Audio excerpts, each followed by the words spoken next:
2024 ఎన్నికల్లో ఏపీలో బంపర్ మెజారిటీతో అధికారంలోకి వచ్చినప్పటి నుంచి సీఎం చంద్రబాబు తరచూ ఒక్క మాట మాట్లాడుతున్నారు.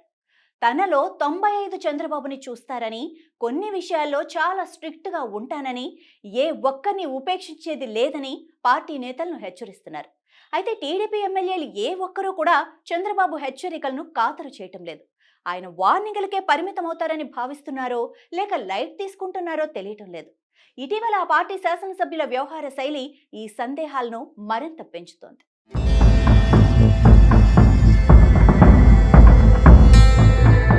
చంద్రబాబు అంటేనే టీడీపీ, టీడీపీ అంటేనే చంద్రబాబు.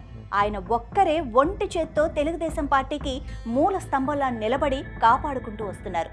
ఆ జెండా కింద చంద్రబాబు చలువతో ఎమ్మెల్యేలుగా గెలిచి నేడు ఆయన మాటనే ధిక్కరిస్తున్న పరిస్థితి అంతటా చర్చనీయాంశంగా మారింది. ఇటీవల వరుసగా చోటు చేసుకుంటున్న సంఘటనలు పరిశీలిస్తే అధినేత చంద్రబాబు హెచ్చరికలను ఎంతలా పెడచెవిన పెడుతున్నారో అర్థమవుతోంది. ఆముదాలవలస ఎమ్మెల్యే కోన రవికుమార్ బదిలీల విషయంలో తనకు అన్యాయం చేయటమే కాక తనను వేధింపులకు గురి చేశారని ఓ మహిళా ప్రిన్సిపాల్ ఫిర్యాదు చేశారు. వెంటనే ఎమ్మెల్యే అనుచరులు ఆమెను సోషల్ మీడియాలో అసభ్యంగా ట్రోలింగ్ చేయడంతో ఆమె ఆత్మహత్యాయత్నం చేసుకుంది. గుంటూరు తూర్పు ఎమ్మెల్యే నజీర్ అహ్మద్ మహిళా నాయకురాలికి వీడియో కాల్ చేసి అసభ్యకరంగా ప్రవర్తిస్తున్నట్లు వార్తలొచ్చాయి. అందుకు సంబంధించిన వీడియోలు సోషల్ మీడియాలో చక్కర్లు కొట్టాయి. Anantapuram urban MLA Daggubati Venkateswara Prasad junior NTR cinema విషయంలో ఆ పార్టీ కార్యకర్తలతో మాట్లాడిన ఆడియో సంచలనమైంది. అందులో జూనియర్ ఎన్టీఆర్ను, ఆయన తల్లిని అత్యంత నీచంగా మాట్లాడాడు. ఇదే క్రమంలో నెల్లూరు జిల్లాకు చెందిన ఓ మహిళా ఎమ్మెల్యే తనకు రక్షణగా ఉండాల్సిన గన్మెన్తో హ్యాండ్ బ్యాగ్ మోయించిన విమర్శలు ఎదుర్కొన్నారు. కడప జిల్లాకు చెందిన మరో మహిళా ఎమ్మెల్యే స్వాతంత్ర దినోత్సవం నాడు తన దర్పానికి తగ్గట్లుగా కుర్చీ వేయలేదని ఐఏఎస్ అధికారులపై అందరి ముందు తీవ్ర స్థాయిలో విరుచుకుపడ్డారు.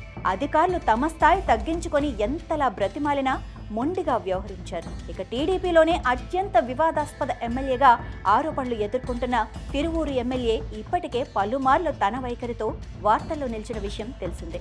శ్రీశైలం ఎమ్మెల్యే అయితే ఫారెస్ట్ నిబంధనలను ఉల్లంఘించడమే కాకుండా ఏకంగా అధికారుల జీపులోకి చొరబడి ఆటవిక దాడి చేయటం అధికార దర్పానికి అద్దం పడుతోంది. ఇవే కాక జైల్లో శిక్ష అనుభవిస్తున్న ఓ రౌడీ షీటర్కు పెరోల్ ఇచ్చే విషయంలో నెల్లూరు జిల్లాలో ఇద్దరు ఎమ్మెల్యేలు, సాక్షాత్తు హోంమంత్రి కూడా ఆరోపణలు ఎదుర్కొంటున్నారు. ఇలా చెప్పుకుంటూ పోతే కూటమి నేతలే కాదు వారి కుటుంబ సభ్యులు కూడా అధికార దర్పం ప్రదర్శిస్తూ అనేక సార్లు సోషల్ మీడియాలో దర్శనమిస్తున్నారు. అయితే ఇక్కడ ముఖ్యంగా చెప్పుకోవాల్సిన విషయం ఏంటంటే 1995-99 మధ్య చంద్రబాబు అంటే స్ట్రిక్ట్ పొలిటీషియన్, క్రమశిక్షణ కలిగిన అడ్మినిస్ట్రేటర్గా దేశవ్యాప్తంగా కూడా మంచి పేరుండేది. పార్టీ నేతలనే కాదు అధికారులను కూడా గడగడలాడిస్తారని అందరిలో భయం ఉండేది. ఇదే సమయంలో ప్రస్తుత సీఎం చంద్రబాబు తాను 95 మోడల్ చంద్రబాబుగానే పనిచేస్తానని పదే పదే చెబుతున్నా గ్రౌండ్ రియాలిటీ అలా కనిపించడం లేదు. ఆయన మనసులో ఏముందో తెలియదు కానీ పార్టీ క్రమశిక్షణ పరంగా సామాన్య తెలుగు ప్రజలు ఎదురు చూస్తున్న చంద్రబాబు మార్క్ ఎక్కడా కనిపించడం లేదు. ఇదే విధంగా టీడీపీ నేతల వ్యవహార శైలి కొనసాగితే గత ఎన్నికల్లో వైసీపీకి ఎదురైన పరిస్థితులే చవి చూడాల్సి వస్తుందని రాజకీయ విశ్లేషకులు వ్యాఖ్యానిస్తున్నారు. చూద్దాం, ఇప్పటికైనా 95 సీఎం చంద్రబాబు కనిపిస్తారేమో.